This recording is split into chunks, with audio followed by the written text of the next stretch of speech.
Everyone who has travelled over eastern England knows the smaller country houses with which it is studded. The rather dank buildings, usually in the Italian style, surrounded with parks of some 80 to 100 acres. I have to tell you of a curious series of events which happened in such a house. It is Castringham Hall, in Suffolk. I think a good deal has been done to the building since the period of my story. One feature that marked out the house from a score of others is gone. As you looked at it from the park, you saw on the right a great old ash tree, growing within half a dozen yards of the wall, and almost or quite touching the building with its branches.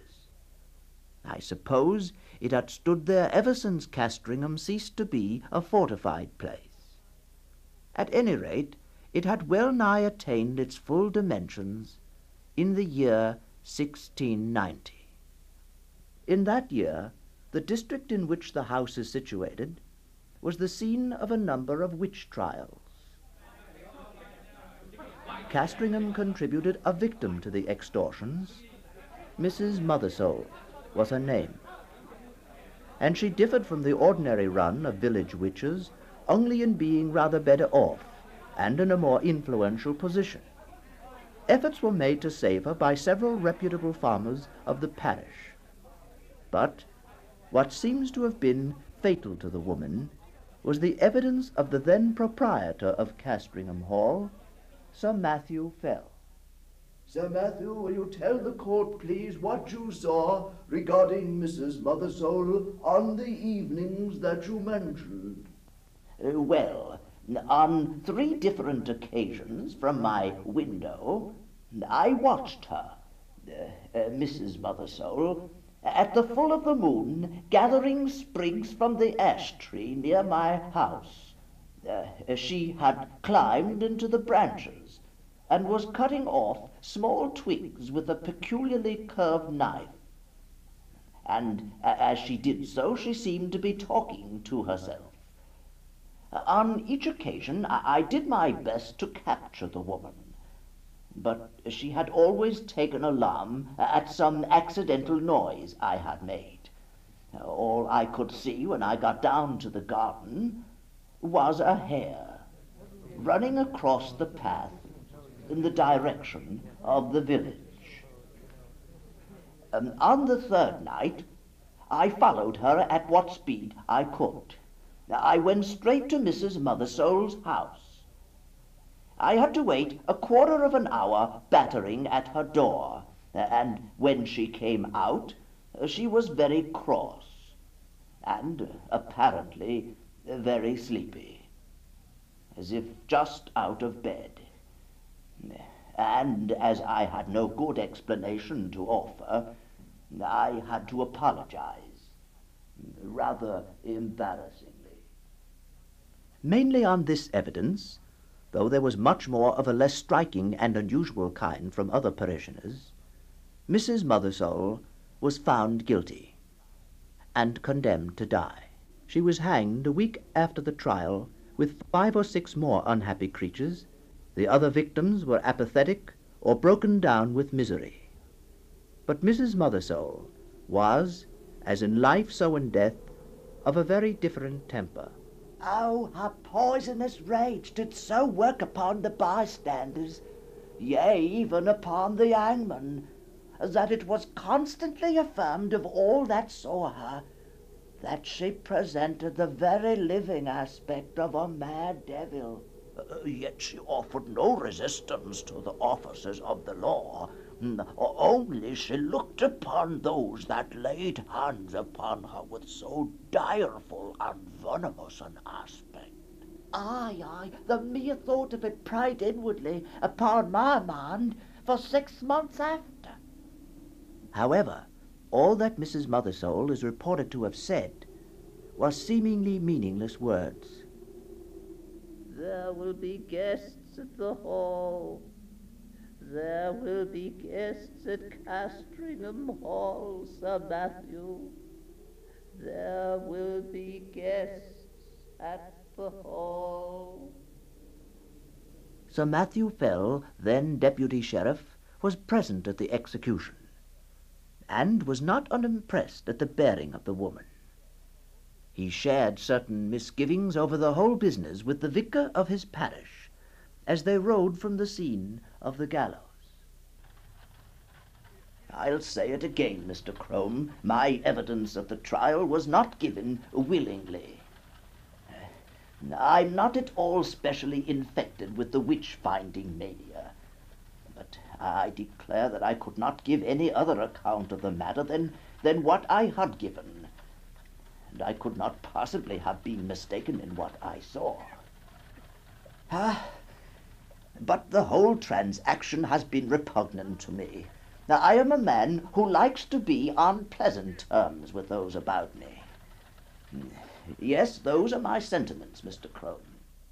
And the good vicar applauded them, as any reasonable man would have done, and was easily persuaded to take a late supper at the Hall.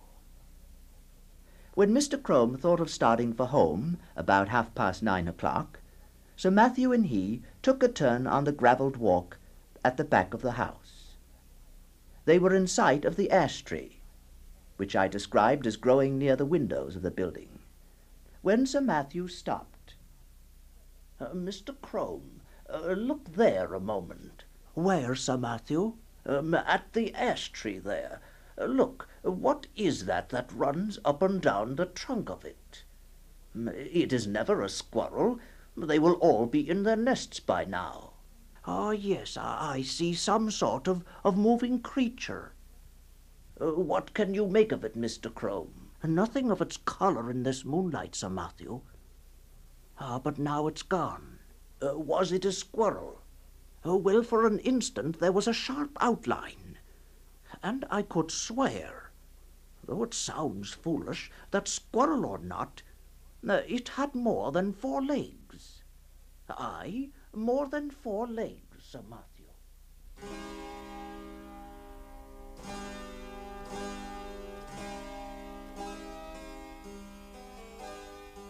Next day, Sir Matthew Fell was not downstairs at 6 in the morning, as was his custom, nor at 7, nor yet at 8. Hereupon the servants went and knocked at his chamber door. When the door was at last opened from the outside, they found their master dead and black. Mr. Crome came as quickly as he could to the hall, and was shown to the room where the dead man lay. Many years later, Mr. Crome's notes regarding this incident were found among his papers. They showed how genuine a respect and sorrow he felt for Sir Matthew, and they also threw some light upon the common beliefs of the time. There was not any the least trace of an entrance having been forced to the chamber, but the casement stood open, as my poor friend would always have it in this season. He had his evening drink of small ale in a silver vessel of about a pint measure, and tonight had not drunk it out. This drink was examined by the physician from Bury, Mr. Hodgkins, who could not, however, as he afterward declared upon his oath before the coroner's quest, discover that any matter of a venomous kind was present in it. For, as was natural in the great swelling and blackness of the corpse, there was talk made among the neighbours of poison. The body was very much disordered as it lay in the bed, being twisted after so extreme a sort as gave too probable a conjecture that my worthy friend and patron had expired in great pain and agony.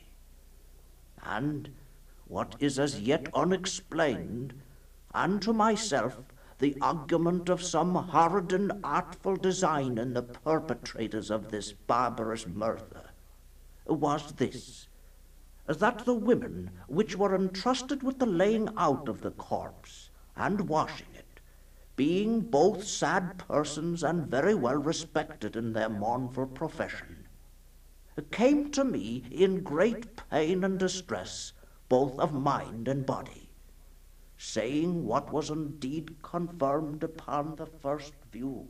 We had no sooner touched the breast of the corpse with our naked hands than we felt a violent smart and aching in our palms. Aye, and the swelling, the swelling from the palms to the elbows so immoderately, the pain still continuing that for many weeks afterwards we were forced to lay by the exercise of our calling. And yet no mark to be seen on the skin. No mark seen on the skin.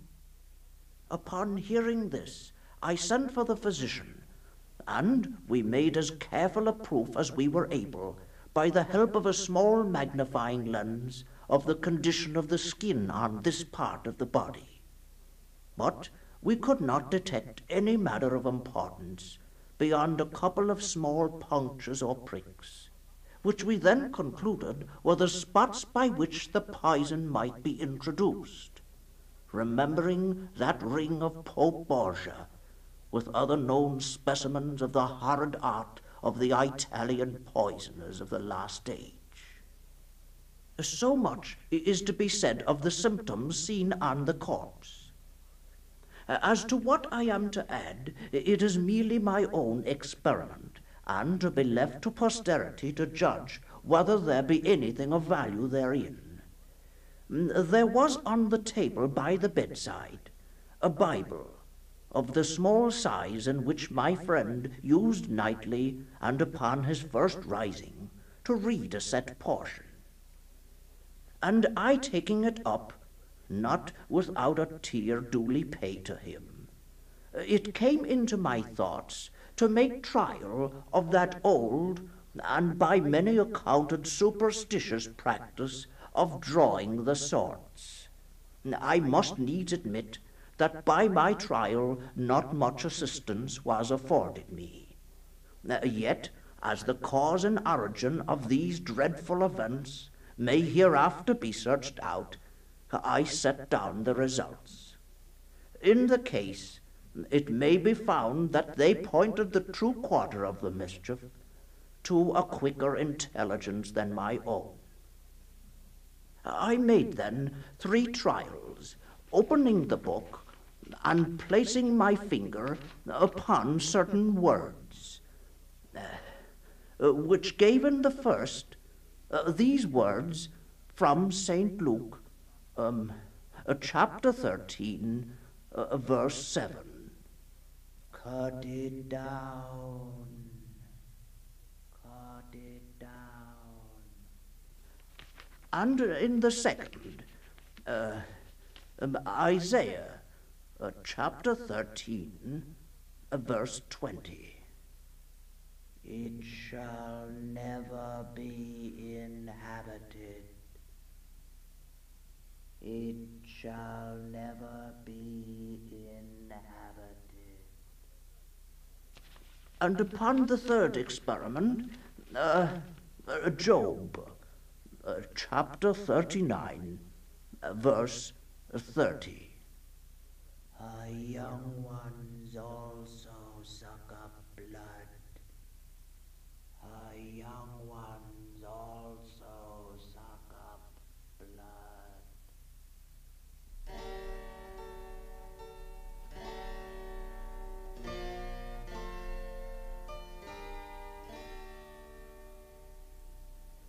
This is all that need be quoted from Mr. Crome's paper.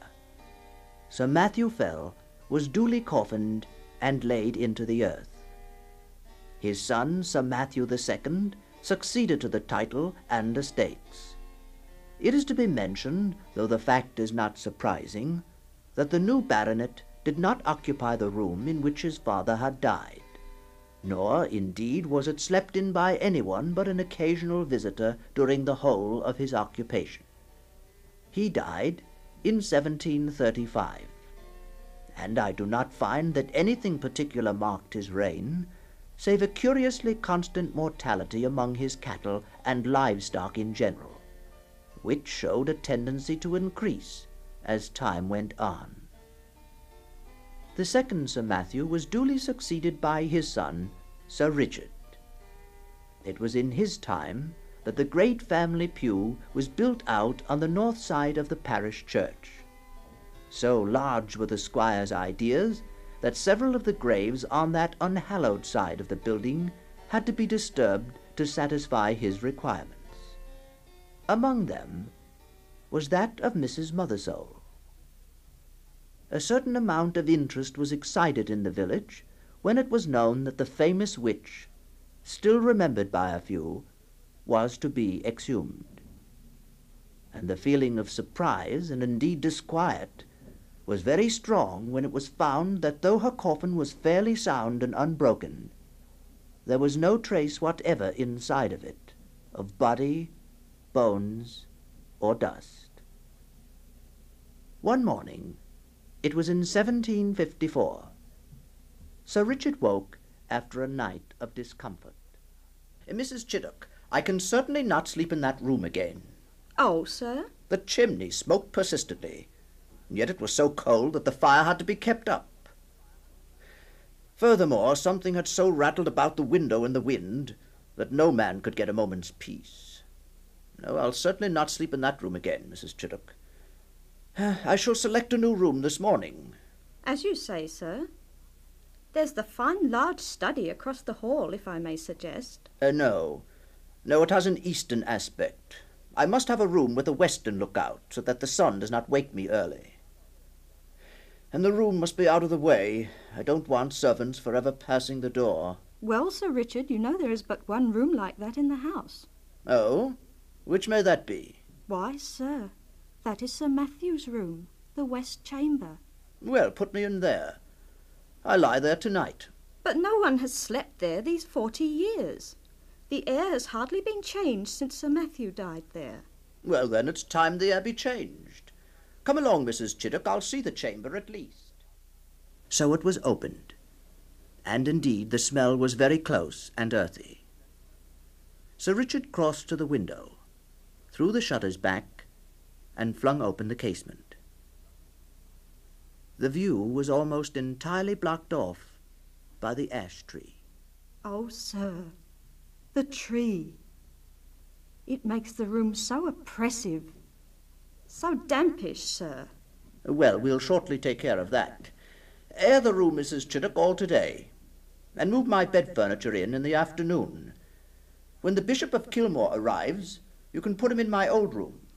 But, sir, there's a fearfulness about this room. It's the very room... Yes, it is here my grandfather died. Make no difficulties about it, Mrs. Chiddock. I do not wish to listen to any more. Be about the airing. Be about the airing. In the afternoon, the Bishop of Kilmore arrived. He had risked the approaching storm in order to have an hour with Sir Richard before the arrival of the other guests. The bishop had brought with him a manuscript, come upon while exploring the papers and other remains of the once vicar of Castringham. And for the first time, Sir Richard was confronted with the enigmatical Sortes Biblicae of Mr. Crome, which you have already heard. They amused him a great deal. Well, my grandfather's Bible gave one prudent piece of advice: cut it down. If that stands for the ash tree, may rest assured I shall not neglect it. Such a nest of catarrhs and agues was never seen. I was wondering, sir, your parlour here contains the family books. Ah, yes, I wonder whether the old prophet is there yet. Now, let's see.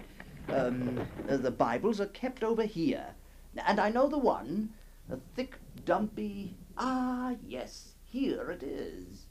Look here. Sure enough, the inscriptions on the flyleaf. To Matthew fell, from his loving godmother, Anne Aldous. The 2nd of September, 1659. Well, your lordship, it would be no bad plan to test him again, eh? I'll wager we'll get several family names from the chronicles. Let's see now. What do we have here? Thou shalt seek me in the morning, and I shall not be. Thou shalt seek me in the morning, and I shall not be. Later came the other guests.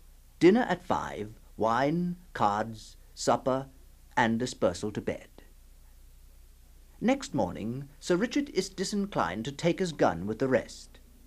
He talks instead with the Bishop of Kilmore. As the two were walking along the terrace and talking over certain alterations and improvements for the house, the bishop suddenly pointed to the window of the west room. You could never get one of my Irish flock to occupy that room, Sir Richard. Ah? Why is that, my lord? It is, in fact, my own room. Well, our Irish peasantry will always have it that it brings the worst of luck to sleep near an ash tree. And your fine growth of ash is not 2 yards from your chamber window. Perhaps it has given you a touch of its quality already. You do not seem, if I may say it, so much the fresher for your night's rest as your friends would like to see you. Yes, that or something else. It has true cost me my sleep from 12 to 4, my lord. But the tree is to come down tomorrow, so I shall not hear much more from it. I applaud your determination. It can hardly be wholesome to have the air you breathe strained, as it were, through all that leafage. Your lordship is right there, I think. But I had not my window open last night. It was rather the noise that went on, no doubt from the twigs sweeping the glass that kept me open-eyed. Oh, I think that can hardly be, Sir Richard. Here, you can see it from this point. None of those nearest branches can touch your casement. Unless there were a gale, and there was none of that last night. Or they missed the panes by a foot. No, sir, true. What then will it be, I wonder, that scratched and rustled so? Aye, and covered the dust on my sill with lines and marks. Ah, well, sir, might it be the rats that must have come up through the ivy? Of course, the rats. It was the rats. So the day passed quietly, and night came, and the party dispersed to their rooms, and wished Sir Richard a better night. And now we are in his bedroom, with the light out and the squire in bed. The night outside is still and warm, so the window stands open. There is very little light about the bedstead, but there is a strange movement there. It seems as if Sir Richard were moving his head, rapidly, to and fro, with only the slightest possible sound. And now you would guess, so deceptive is the half-darkness, that he had several heads, round and brownish, which move back and forward even as low as his chest. It is a horrible illusion. Is it nothing more? Ah, there, something drops off the bed with a soft plump, like a kitten, and is out of the window in a flash. Another, 4 of them. And after that, there is quiet again. Thou shalt seek me in the morning, and I shall not be. Thou shalt seek me in the morning, and I shall not be.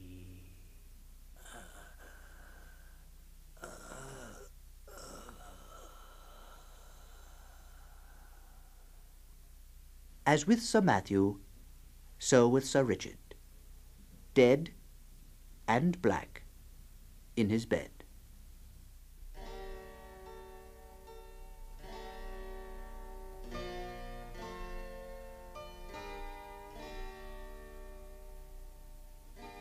A pale and silent party of guests and servants gathered under the window when the news was known.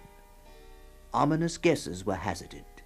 Italian poisoners, popish emissaries, infected the air. But the Bishop of Kilmore looked up at the ash tree. He noticed that a white tomcat was crouching in the lower boughs, looking down the hollow which years had gnawed in the trunk. It was watching something inside the tree with great interest. Suddenly it got up and craned over the hole. Oh, well now, Kitty, what do you see there, inside the ash? Careful, careful of the edge there. Careful now. But the bit of edge on which it stood gave way, and the cat went slithering in. Everyone looked up at the noise of the fall. It is known to most of us that a cat can cry, but few of us have heard, I hope, such a yell as came out of the trunk of the great ash. 2 or 3 screams there were, and then the slight and muffled noise of some commotion or struggling was all that came. But Lady Mary Harvey fainted outright, and the housekeeper stopped her ears and fled till she fell on the terrace. The Bishop of Kilmore and Sir William Kentfield stayed. There is something more than we know of in that tree, my lord. I'm for an instant search. I agree with you there, Sir William. We must get to the bottom of this. The secret of these terrible deaths is there, in the ash tree. A ladder was brought, and one of the gardeners went up, and looking down the hollow could detect nothing but a few dim indications of something moving. They got a lantern, and the gardener let it down by a rope cautiously. They saw the yellow light upon his face as he bent over, and suddenly the face became struck with an incredulous terror and loathing. Oh! He fell back from the ladder, letting the lantern fall inside the tree. Quick, Sir William, catch the man. What has he seen? What has he seen? He's in a dead faint, my lord. It will be some time, I fear, before any word can be got from him. But look to the tree. Look to the tree, my lord. It's aflame. The bystanders made a ring at some yards' distance, and Sir William and the bishop sent men to get what weapons and tools they could, for clearly whatever might be using the tree as its lair would be forced out by the fire. And so it was. First, at the fork, we saw a round body, covered with fire the size of a man's head, appear very suddenly, then seemed to collapse and fall back. This 5 or 6 times. Then a smaller ball leapt into the air and fell on the grass, where after a moment it lay still. We went as near as we dared to it, and saw. Look, your lordship. It's an enormous spider. The remains, veinless and seared, of an enormous spider. And as the fire burned, more terrible bodies like that began to break out from the trunk. And it was seen that these were covered with greyish hair. There will be guests at the hall. There will be guests at Castringham Hall, Sir Matthew. There will be guests at the hall.